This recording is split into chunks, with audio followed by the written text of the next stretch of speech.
it is time for chapter 22, the Department of Treasury. Kristen, thank you so much for joining me in this completely bizarre project that I dreamed up for myself. What are your thoughts, just generally overall, about the Department of Treasury?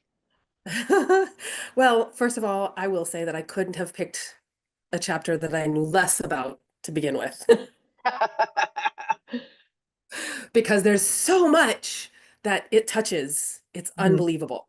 Um, but what I can say is, well, I guess that's the most important thing to me is there is so much that the Department of Treasury touches in our lives Mhm. across probably every other chapter in the entire mandate.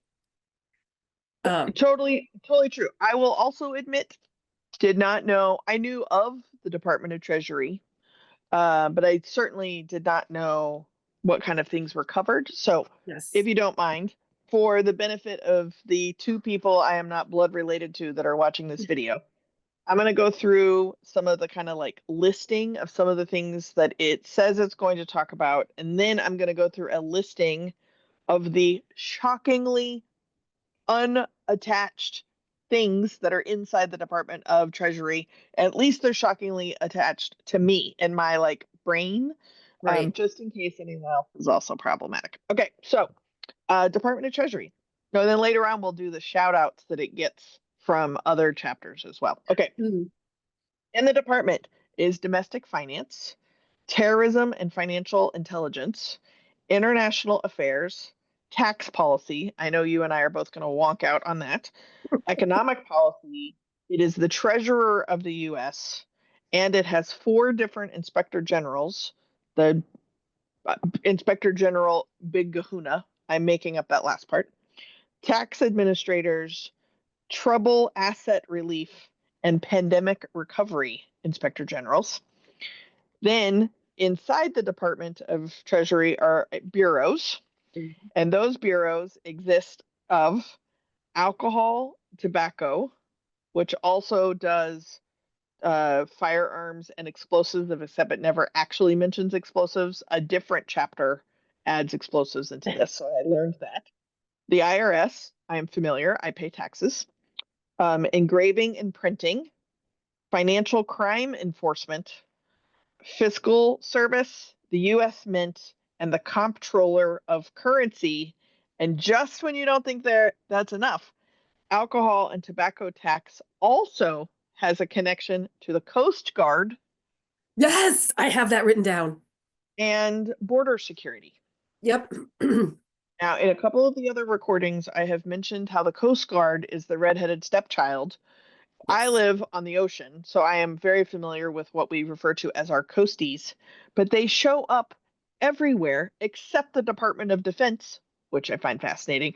But to be in the Department of Treasury was an unexpected twist. So, Yes. Yes. And my dad was a Coast Guard. oh, very nice. Um, any rabbit holes or points that you'd like to start off with? So many, so many. This is Me just from the Stop the Coup. I have pages of notes on backs of pages. I have Excellent. notes. And good shout out. Stop the Coup 2025 has done excellent summaries as well. Yes. I Yep. can give the credit where credit's due. Okay, do you want to start a tax policy since we both really want to wonk out on that? Let me find that page because it is literally so huge. Mm, Just, yes. So the thing that strikes me about tax policy is what defines a good tax policy. mhm. And we had discussed previously that they seem to want to take away everything except for like our military, which is great. I'm a military girlfriend. And I just said a military child. My grandfather was in the Navy, my cousin's a Marine. So I don't have any problem with that. Law enforcement and the justice system.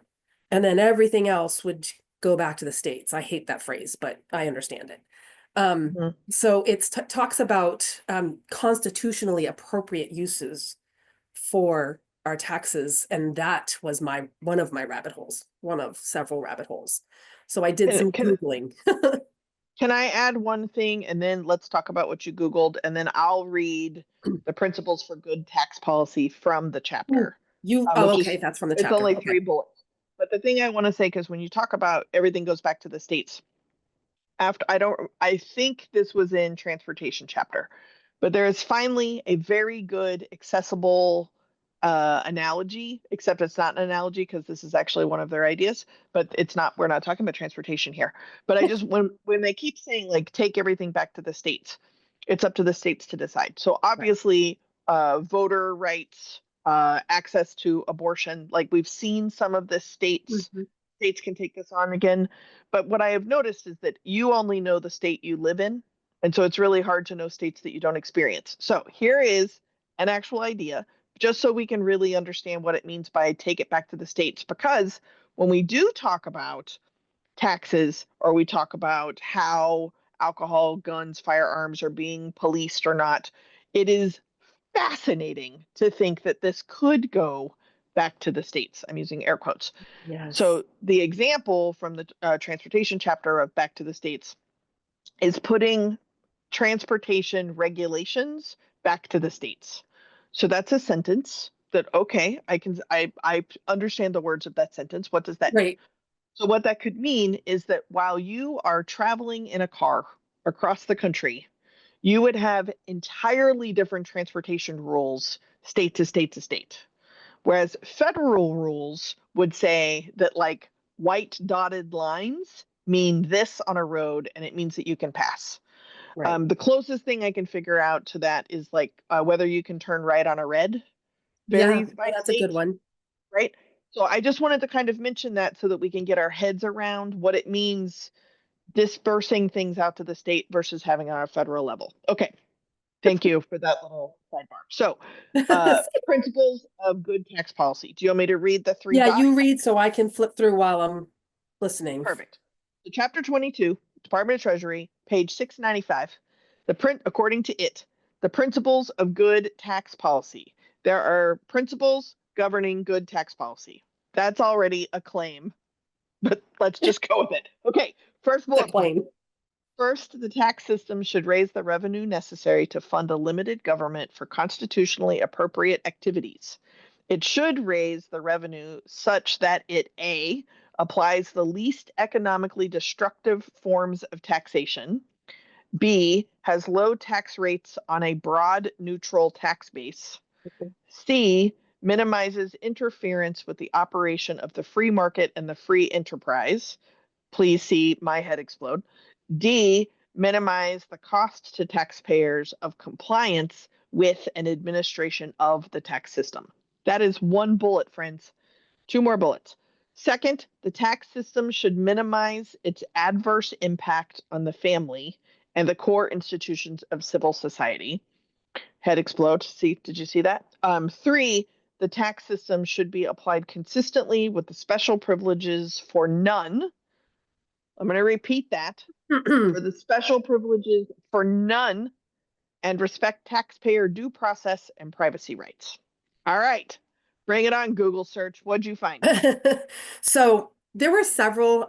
My first one came up with Oklahoma, and Oklahoma doesn't talk about those core civil service institutions, which too made my head explode because I would like a list of those. Mhm. I'm assuming they're talking about the police departments and the justice departments and those institutions that we've already discussed. Um, Sewers, water. yeah, no, those go to the states. Mhm, mhm. So the one that I found did come from, let me see, I wrote it down on the front page, on the front of the page. The Washington DC Policy Center says the proper function of taxation is to raise money for core functions of government, which says a similar thing as the Project 2025. Not the behavior of citizens. This is true of all governments, big or small, and all lawmakers, no matter what level of government. Taxation will always impose some damage to an economy. Harm can be minimalized if policymakers resist the urge to use code for social engineering, class warfare, and other extraneous purposes. Um, it shouldn't punish the rich or the poor. It shouldn't be used for those Just the purposes. middle class. We can punish them. Exactly. Thank you. Mhm. Well, and Should I help. did. I was just going to add too is that when we often talk about like comparison of healthcare to like Denmark, right? Where Right. nobody pays for anything for Yes. healthcare, Yeah. everybody's happy, it's the highest percentages of happiness, and they pay over 60% income tax. Right. But that 60% goes into a mutual bucket that then provides all the services for everybody. Right. So Which also here the is healthcare people aren't suffering either. So doctors aren't making $6 an hour. So correct. they have a healthy living. Everybody has a healthy living. Right. Um, And just to specify, this bucket that's in Denmark is not a slippery slope into communism or socialism that are also words that get thrown around. People don't know what they mean, right. but it's actually paying an income tax into the better good of consumers, our cities, et cetera, et cetera. Okay, keep going. Sorry for interrupting. I just wanted It, to do a little it gets clarification. it's small after this. So it should also help maintain healthy relationships between the federal and state governments. And my They question, should that be was, friends. yeah, they should be friends. So that was, wouldn't it be like, that's kind of like dumping it all back on the states kind of comment to me. Um, Yeah. so the federal government will just make sure everybody's safe and you guys can make sure they're educated, fed, have doctors, roads, sewers, water, Under the electricity. guise, again, I'm trying to be charitable, but under the guise that states know their own citizenry better than people in Sure, DC. sure. Oh, And okay. I've talked about this within my other organization that I work with, that the writing of this is done in such a way where it would seem like they're looking out for us. Mhm. But if you see the key words and you read, if you're not necessarily trapped in that other land, um, you wouldn't notice those key phrases that are Right, saying, "Yeah, this is not going to be helpful to you." Um, right. but it would make sense to me if they wanted to return things to the states, that they did it over a period of time, not saying on January 20th, I'm going to drop everything kind of thing. Maybe he doesn't mean day one, but within his first 100 days, that's on their agenda within the first 100 Mhm. days. So to me, it would be fine if you wanted to return some things to the states. But I don't think they should be necessarily up to, like, nobody should determine what you or I do with our body. It would One be the one would exact think. same to say, But okay, all boys have to get vasectomies right. before they hit puberty. And there were some parallels that were made during COVID about my body, my choice Mm-hmm. around vaccines, right? Yep. And that were then also paralleled to like seat belts. So like federal regulations around seat belts, federal regulations around smoking zones, federal regulations around vaccines, that seems somehow different. And the commonality of those three things that I think make sense to be three things is that it's about everybody else, Right. not just about Right. yourself. Right. The more we give things to the states, the more it's about the selves in that state, which are then only dictated by the elite of that state. The elite. That's something I highlight all over the place. Right. The other thing I think is important about tax policy that again, I'm not calling anybody stupid. I'm not even calling the authors of Project 2025 stupid. And I have read the entire thing. What I don't know that we always connect the dots, right? So when we talk about a federal budget, the things that your tax dollars are paying for, it could, I live in California, so we have a state income tax. So Right. state income tax could pay for those things. My federal income tax could pay for those things. I'm self-employed. I pay 38% taxes because I pay into Social Security and Sure. Medicaid Right. myself, which may or may not even be around in 15 years, right? So Right. when we're the funding that is coming from the taxes, and please note, this is one baby little piece of the Of this whole Department of thing. Treasury. Yep. So one of the things that they focus on is in the first 100 days, right? Is like, which I find fascinating because the timing of it is they're going to gut tax policy. Yep. Two, are you ready for this? I wrote this down. A decision has to be made if our tax policy is going to be in corporate interest or national security interest. So much. So much. None of that is in my interest. Exactly. The American people's interest. Right. Well, I'm really interested in my interest. Yep. As are probably all the people that voted America first.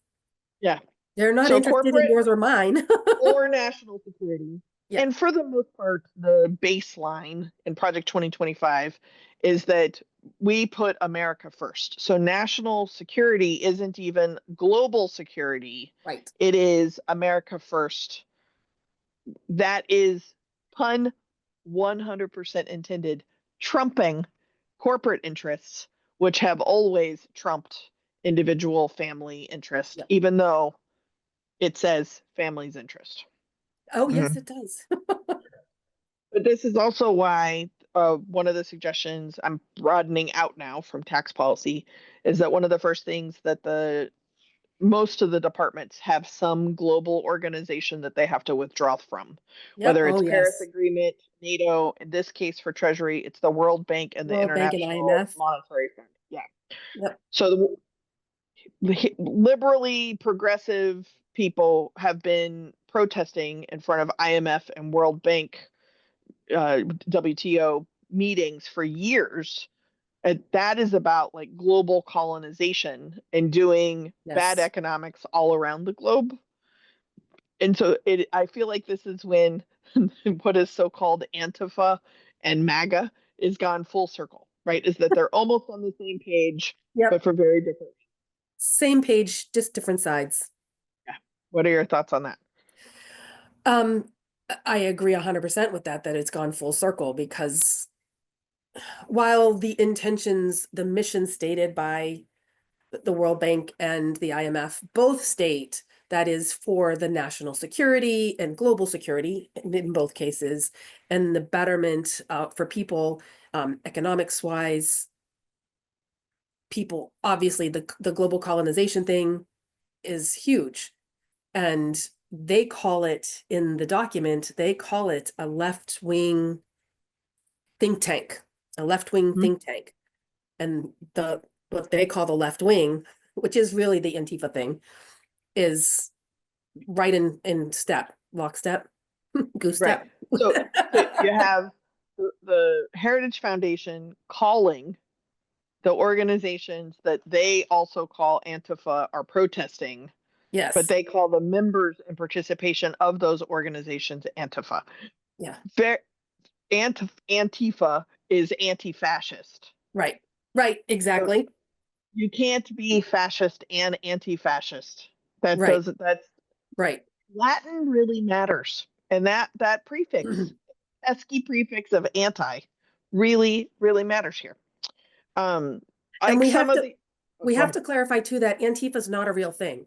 There are No, people that have those beliefs, but there is no real Antifa.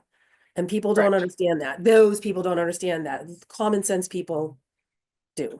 Yeah, and I am sure that there are some, and I'm going to call them radical fringe members who have Mhm. a beanie that says "I heart Antifa," right? Yes. Like, Oh, I'm yes. sure Oh, that exists because they also are making money off of buying beanies and T-shirts, right? So when you yes, have a limited absolutely. number of tools, we'll use the same things. Trump But probably makes the Antifa beanies. I was going to say Nike, actually. Okay, so another thing that comes up in this chapter that is in other chapters, which I think is important and I think could be a good discussion topic, even though it sounds very wonky, is the difference between brownfield and Oh, greenfield yeah. Yeah. um, infrastructure opportunities, building. The way we are, and I say we as I mean the Heritage Foundation, but the Right. way that the idea of the Department of Treasury looking forward is very much in line with Greenfield. And the difference between the two is Brownfield is already established ways of doing things. Now, in different chapters, it means like there's stuff on the ground, like buildings already exist, infrastructure already exists, Right. therefore Right. it is a brownfield. And this feels more like theoretical, kind of in a brownfield kind of way. This is the way we have been doing it. But the greenfield way, literally in other chapters, are swaths of unbuilt up land, most of which are federal reserves, BLM, Indian lands, things Right. like that. Right. That's greenfield, whereas brownfield is old ideas. So in the theoretical greenfield sense, it's the possibilities and what's bigger and better. And China, our friend China, which is in every single chapter, Mhm. shows up really at the center of that, is that this is an opportunity. And there's like, play the patriotism, music in the background, but there's a greenfield opportunity here for the Department of Treasury to beat out China and become Yep. a leader. That's Yep. kind of the mindset, I think, of a lot of the changes that are being suggested within the Department of Treasury. Go ahead. 100%. Yeah, because I was going to bring up the Greenfield China connection. And I found it funny when you and I spoke earlier today that you brought up that China is bad, China is bad. And my notes on my original document say, isn't it funny how he invited Xi Jinping to the inauguration? First foreign president to ever be invited to that celebration. And then I also said, isn't it funny how yesterday he started talking about let's pause on that TikTok ban? Mm-hmm. Mm-hmm. Yeah, and So, TikTok actually comes up in another chapter too. So part of the reason why TikTok and Lemonade, etc., are being contemplated being banned is that they are Chinese surveillance systems. right, national Now, security. from what I can tell, which as a ceramics major, let me go on a limb here and just go ahead and tell people, not a skill set of mine, this national security stuffs. Right, But my understanding is that the algorithms that I love me some TikTok, right? So, like, you can learn a lot about people by what shows up on their TikTok. Mine is mostly baby animals and crochet tips. Also, love me a good rug cleaning. You know what I mean? So, when never you thought to look for watch that. Oh yeah, that's a scary place, but it's magical. So when you are watching stuff, the gremlins inside TikTok are paying attention to what it is that you are interested in and what you're watching, and then they're feeding you more videos that are like that. Right, Somehow insert my absolute lack of understanding. But the finding out what I like and what I don't like is boop, boop, boop, boop, somehow translated into like what is actually happening in American culture that American government right. doesn't know yet. But China is finding out first. I think that's the national security risk of TikTok. Probably overly simplified. Gonna go on a limb. Yeah. However, TikTok is also an economic generator for small businesses. Hmm. It is becoming one of the biggest search engines, which is actually Hmm. competing with Instagram, which is owned by Meta or Facebook. People make a lot of money off of it. Hmm. So getting it, this is what I think is funny. It's either going to get banned in the US or it's going to get purchased. The rights to it is going to get purchased and be used in the US for similar benefit of Right, whatever it is China right. is learning about. They're gonna, whoever The it is, options. TFG. That's what I call Trump, TFG, that fucking guy. Um, That's so pretty good. somehow I feel like he's gonna be the somehow somewhere in the back rooms, he's gonna be the one trying to purchase it. Yeah. Or So maybe, that or his Chinese friend Elon Musk. And by Chinese friend, I mean Elon Musk has invested Tesla's interest in battery creation in China to such a degree that if the US were to actually cut business ties with China, Tesla would not go. only would Tesla All the go electric completely cars. belly up, Yeah. but Their stocks China went down. China would own Tesla and then would be in charge of they would own all EV creation, And those cars have, something like that. I was just watching all the information, all the like the press conferences and stuff about the bombing in Vegas yesterday. Hmm. And they were talking about all the stuff that's in those cars.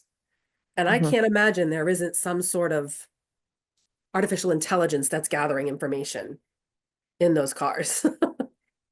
And then imagine that Plus, being handed over. insurance companies had to create, this is what I heard at least, they had to create a new category for car insurance if you have one of those Tesla dumpster trucks because So raccoons keep trying to bust into them because they look like dumpsters. You're welcome. I'm here all week. Okay.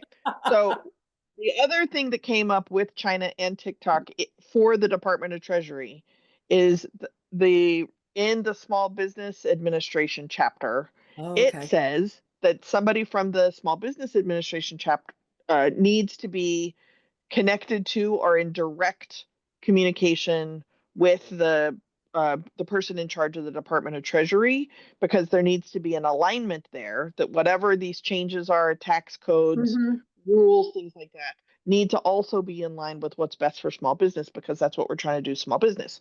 Now, it defines small business as any organization with less than 500 employees. I have an exactly 0 employees unless you count Been me. there. The amount of money I would have to make to even be able to hire one person, we are talking like significantly different tax bracket to have Yes. 500 employees. They're also trying to create a mid-size company. So if small is 500 or less, large is like these ginormous global things. Right. So they want a middle in the middle as well, which then needs to be in line with what is Treasury going to do for tax code and all this other stuff, and printing money and deciding what happens with inflation. But that's working with more the Federal Reserve. The Department of Commerce also specifically talks about export sanctions and Oh. how that is going to impact the alignment with small business and protecting small Mhm. business and tax codes. And then they also bring up in the Department of Education student loans. Department of Yeah, Education student loans say that they need to go to the Department of Commerce. The Department of Commerce says they need to because go they to the want it U.S. Treasury. privatized.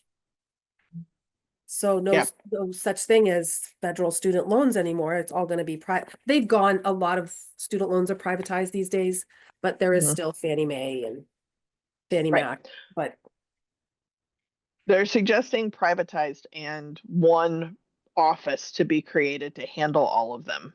Which, again, if we are talking about how anti-communist and anti-socialist the Conservative Party is, because the Liberal Party are communist and socialist, which you can't be both, but that's different. right, If you are privatizing loans and then actually centering them into one organization to monitor, charge the interest, track the payments, the right. application process, etc., that's not a lot of choice. And that's not centering free market values. Nope. It's just streamlining it for efficiency's sake and then privatizing it so that one person can make money. Okay, I'm going to move to the topic that I find fascinating, but in this chapter is much better articulated as compared to other chapters as to why number one priority is the reversal of the racist equity agenda of the Biden administration. Page one, I Two, have, it drives me crazy that they use the word racist. yes. Well, Basically in place of woke. They make those words right, interchangeable. right. Extremist leftist woke agenda also shows up a lot language wise. Yep. So the racist equity agenda. So the premise that I'm understanding is that by identifying a racial identity, they are using racist as like the adjective Mhm. of the agenda because it's based on race.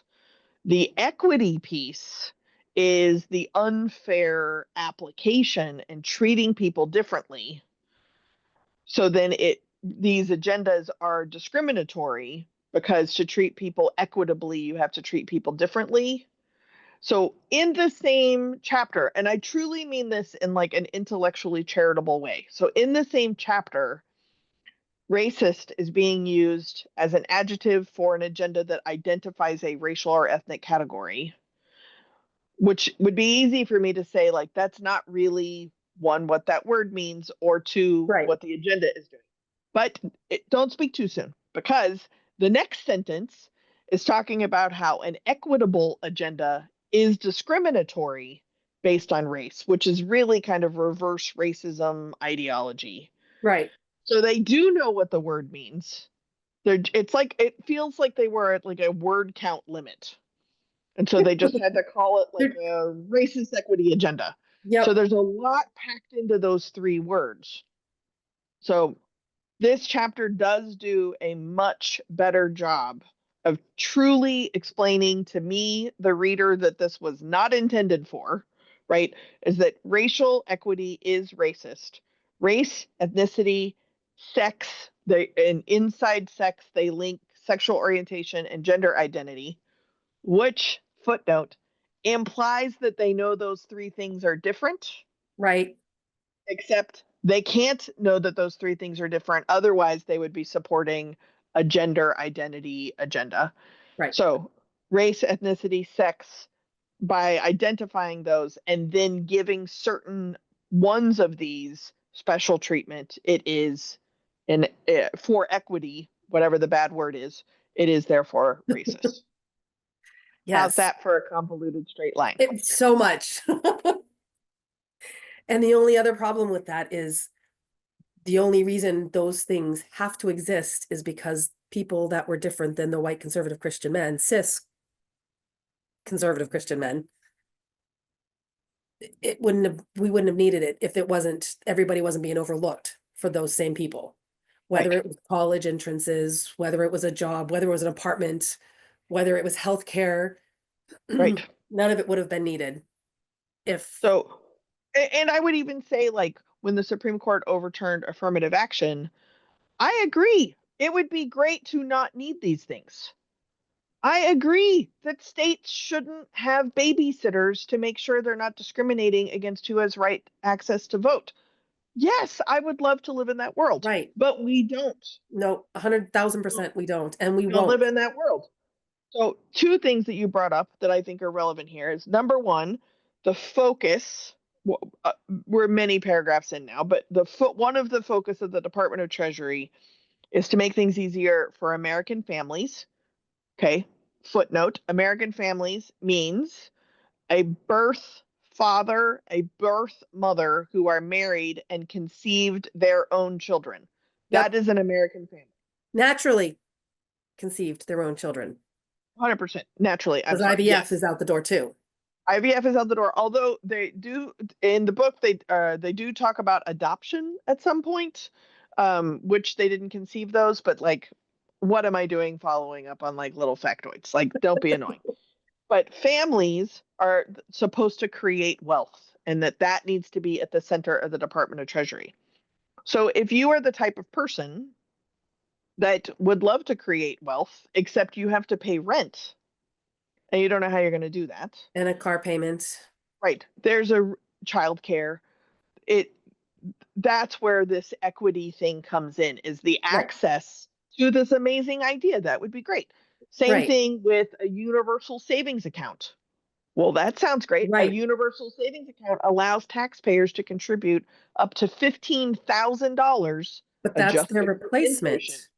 for But retirement funds and such, taking that off right, of the employers. I know you got a little ahead of me, but yes, you're correct. But my point is that if you're going to build something with the expectation that taxpayers can contribute up to $15,000 a year post tax, and you think that everyone is going to be like, oh my God, that's amazing. Woohoo. How many people do not have an extra $15,000? Exactly. And oh, Way, we'll just take way more $50 a week people. out of your paycheck. No, some people are going into their next paycheck before the pay period's even there. People Yes, are like borrowing from Peter to pay Paul every single right. pay period. So not understanding what that reality is. So I used this example, very controversial choice I made with the dinner I had the other night with a bunch of my liberal friends. But we were talking about like what is something the Democratic Party could have done differently Mhm. to like mobilize the base over the last couple of years. Not blaming anything on Joe Biden or Kamala Harris, but just what could the Democratic Party did in the last couple of years. So I said, well, one example is instead of focusing on student loans, they could have focused on medical debt, Mm, because medical debt hits people across all different kinds of economic brackets or tax brackets, whereas yeah. student loans hits a certain age and a certain demographic that went to college. That doesn't mean they graduated from college. And But it was medical only debt, certain students in college, well, like first responders, healthcare. then it got really whittled down. It Yeah. was originally it was like this is available to anybody Up to with student loans. $20,000, Right. blah, blah, blah. Yeah. But health debt, medical debt would have hit so many more people, but it would have been a much bigger arrangement with insurance companies, privatized Mm, medical treatments, public health care, et cetera. So they went with student loans because it's just a handful of businesses at the top, yeah. right? Yeah. And yeah, and I that don't. conversation wants to take me way off the subject because there's so much Oh, that could that's have okay. gone Right. into. He could have also focused on women's healthcare and getting that Right. codified. I think that Oh, would have getting immensely. yeah, getting things codified would have been amazing, but you would need a functional Congress to do that. We're And not, yeah. you bring up a really great point is that one of the things that shows up often, another kind of baseline, right, is that democracy is based on three separate branches of government, right? Judicial, legislative, and executive. And legislative, by virtue of its name, Congress is supposed to be dictating what are the laws Mhm. of the country, what is the law of the land. So when you codify something, Congress is supposed to like write it down as a law. But instead, they've been waiting for the Supreme Court to decide how to interpret the Yeah. existing laws. And the Supreme Court has been forced to kind of catch up to some degree with where the normal culture is going because it's way less political than Congress is. But it's Feels getting more supposed and to be more way less political, but I don't know political. I know 100%. it's getting there, right? But in theory, it's supposed to be responding to breaches of the law, Right, whereas the legislative branch is supposed to be creating the law, right, and the right, executive branch is supposed to be inspiring the direction of the law. right. That's how the three branches are supposed to work. But that that's not how that works. It's not. And it's only going to get worse because when you read throughout the chapter, they talk about presidential, he's tapping people for oversight Appointments. positions within all these different parts of the Department of Treasury. And I'm sure throughout other chapters. I haven't even started the Mhm. Department of the Interior, but I have flipped through Yeah, it a little bit to see what it entails. I will see you soon for that one. Foreshadowing.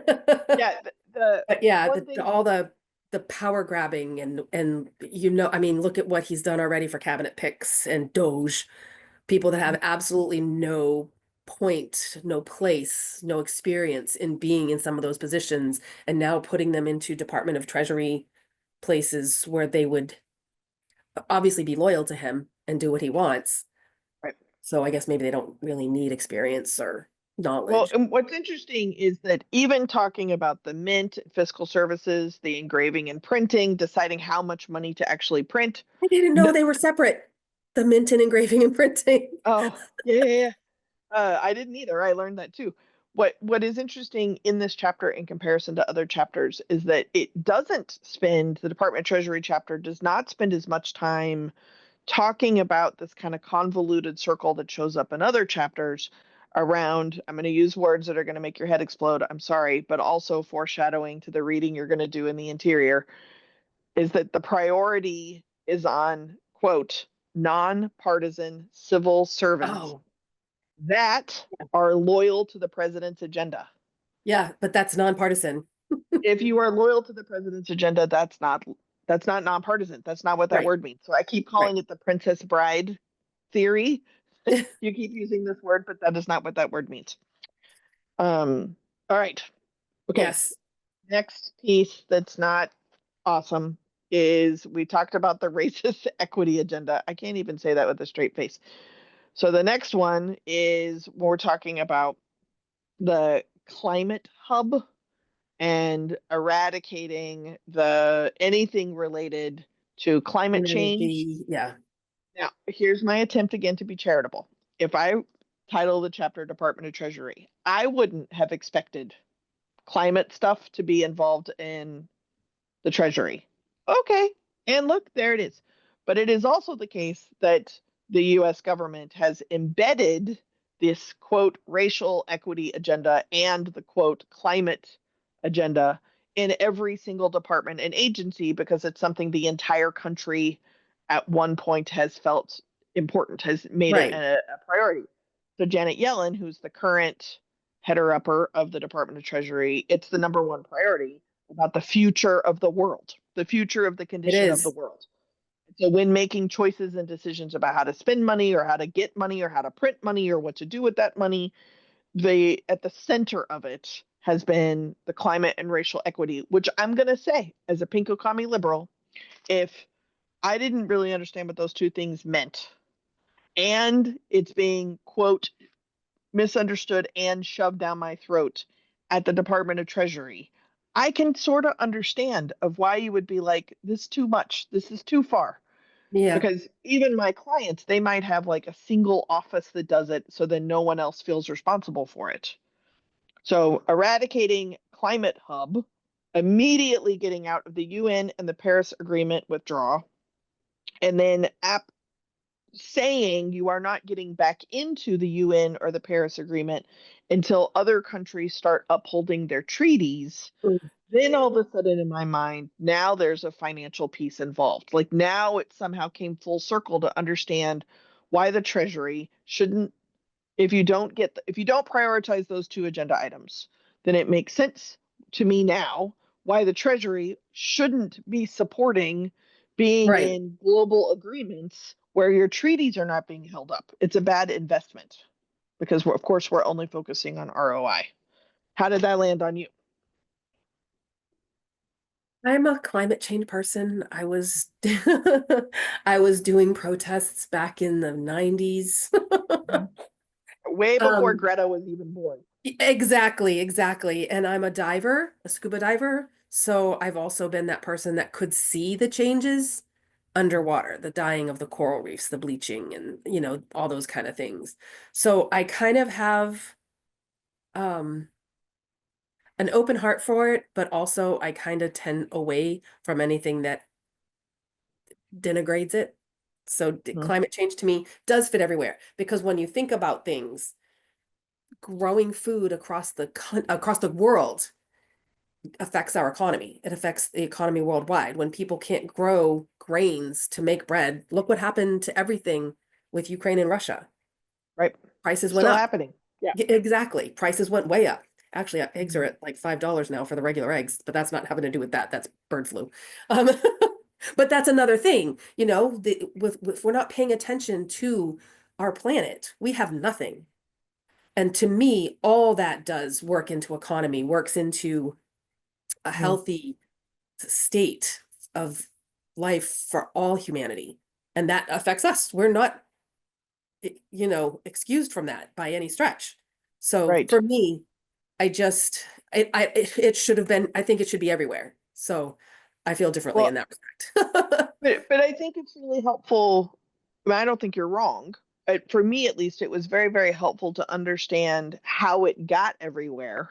Yeah, And then once it's everywhere, if you didn't understand it to begin with, or didn't prioritize it, let me say it that way. If you didn't yeah, prioritize it to begin with, and then it looks like it's everywhere, it makes sense why it's that's being like shoved such down your an throat. easy Yeah, starting place, right? So the reversal of the economically destructive and ineffective climate-related financial risk agenda of the Biden administration. A part of me wants to be like, just so you know, it's not just the Biden administration. It's like a no, whole bunch of them. I am super critical of the Biden administration. including Reagan and including Bush. Carter had Yeah, solar panels on the White House. yeah, Right. So this brings us to what I think is the first real conversation that regular people that possibly might be watching this video. This is something that we need to have a conversation about because we need to be able to be more in touch with our departments and what's happening in mhm, our own government. We can't just be critical that they say they're going to change everything if you don't understand what it was to begin with. And I was completely guilty of that. That's why I decided to do this crazy project. So if we are talking about financial risk, where the Department of Treasury has told us that they're focusing on the American family and small business, which does not, that math's not working, but okay, let's let's just go with it. pretend it is. In your home address, when you are having dinner, what do you prioritize? What would you be willing? I'm not asking you, Kristen, to answer this, but I think most of us don't know the answer to this. But Right, we should. We should at least be aware of what parts of the answers we know, and then are there parts that we could know? What do we not like? Not knowing, not wanting to do something is just as valuable as knowing what you do want to right. prioritize. Yep, But if you are looking at financial risk for the entire country across the globe, what what do you want to prioritize?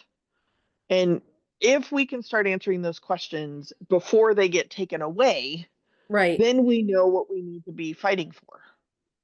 right? So like you brought up really great examples of seeing real evidence of climate change because of Mhm. your of diving experiences. You can't take that knowledge away. Right. It's going to impact how you determine what kind of risk levels you want to do. I am happy to be way riskier when it comes to more equitable programs and equitable access for folks, especially because I know people don't have the access that I have.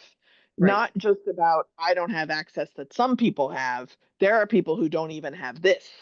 Right. Okay. Exactly. That's where I would take the most risk. So I think that's a really good starting place for people to really think how are you prioritizing financial risk and what are you willing to pay for?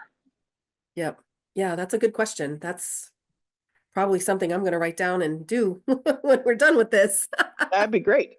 So if you have thought about that question, which I have not, I'm not saying I know the answer, but I do think I've come up with stuff that, again, because I read the whole thing, there's another chapter that talks about nuclear disposal and privatizing nuclear disposal, Oh, nuclear waste disposal. Waste is important because we're also going to be building right. more nuclear heads, but privatizing nuclear waste disposal. My brain went to like a summer intern. No, no offense to other summer interns, but I'm going to think about me when I did a summer intern. I had the attention span of a drunk gnat, and the idea of that person doing that kind of work scares the shit out of me, I Yeah. think. Dumping it in the So, planter as you walk by. right. Prior to reading this, I would not have even acknowledged the disposal of nuclear waste was something I would be very much willing to risk doing, not doing something else to Right. take that more seriously because I hadn't thought about it. So when we talk about reducing tariffs, looking at non-tariff barriers, privatizing trade, creating jobs, if we just took those four things, if you can have a better idea of what you are prioritizing and what you're not prioritizing, you're going to be able to actually formulate an opinion about what it is that you think about these other things that are going to be floated and talked about and run around inside of the Department of Treasury, which is a whole bunch of stuff. It's a whole bunch, there's a lot of stuff in there that it, Well, like I said at the very beginning, it touches, I haven't read all the other chapters, but I'm going to assume it touches pretty much every chapter in one way or the other, I not would say including the that is, DEI stuff and the yeah. racism and that kind of stuff. Honestly, what is terrifying about the federal government, and this is probably going to keep you awake at night, I would say Homeland Security probably definitely did that, which is fascinating because it's the newest department. It Right. just opened after 9/11. Um, but Yeah, that's in here, there's 2004. not near as much crossover as there are in some of the other chapters, Huh. which also speaks. Look at me, Heritage Foundation. I'm going to support you for a second. The amount of duplicative or extra bureaucratic things that are happening amongst the different departments, not knowing anything going into this project, and then seeing the albatrosses that are other departments, which make the Treasury look very focused. Yes, yeah, that it does seem focused to me. I did see some duplicative stuff, which the mint and engraving and printing, I don't know, I feel like that could somehow be combined. Maybe I'm sure they'll do it. They'll figure out a way. Um, I'm just saying. yeah. Um, it's just scary to think of one person getting his fingers so much dug into this. Well, conveniently, and so maybe this is the positive note we can end on. That one person isn't going to get his fingers in too much because it is currently too too bureaucratic and too many stopgaps are in place. Now I say this to my husband all the time, and he's like, I disagree with you. I am worried about the peril of our government. I am not worried about that, but I Right. also believe that there's a reason some of these departments have 80,000 employees. Hmm. Yeah, And you're right. maybe it's because I do so much consulting work or whatever, but you can't just go, you know what? We're going to put this over here now. And everyone's like, oh, perf. You know, like these changes are going to take a very, very, very long time to actually occur. Most of the departments and agencies are funded 2 years in advance.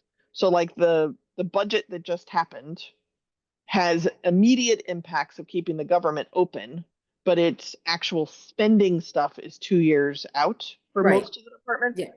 So it is a little slower than it feels like it. And what was in Reagan's and what was in Trump's original projects is not that different than this. And that was with 50% and That's true. 62% done in its first year. So I am also not an undocumented person. I'm not a trans person. I'm not a lower economic class person. So I probably, there's a very good chance I will not even notice. Yes, I have the red, white, and blue stuff. I do. My regional organizer said the same thing. She's not going to be hurt by this. They have a good income. She does have an autistic child. Disability is something that is directly mentioned in the Department of Treasury. Taking away that kind of federal funding. Right. Title Well, they're all IX. because everybody's lying about their Yeah. disabilities. Title IX is something. I lost my train of thought. Because I started thinking, oh, Stacy, I was talking about Stacy. But her sister is in a same-sex relationship. She has a biracial child. That is how she got involved in the work that I do. So it is something that Right. some of us won't notice as much. But this is the act of resistance, is that those of us that aren't going to notice, it is our job to then talk Yes, about it. it is. That's what Because we do. while we're at the table eating dinner in the homes that we're paying mortgages for with our jobs, it is imperative that we actually begin to pay attention to the conversations that we don't need to stay alive, but we want to because we believe in democracy. We talk Look about at it at a that. local level. What a great ending. Kristen, you're Jim. I look forward to our conversation about the Department of Interior whenever that happens. But this has been Department of Treasury. Good luck, folks.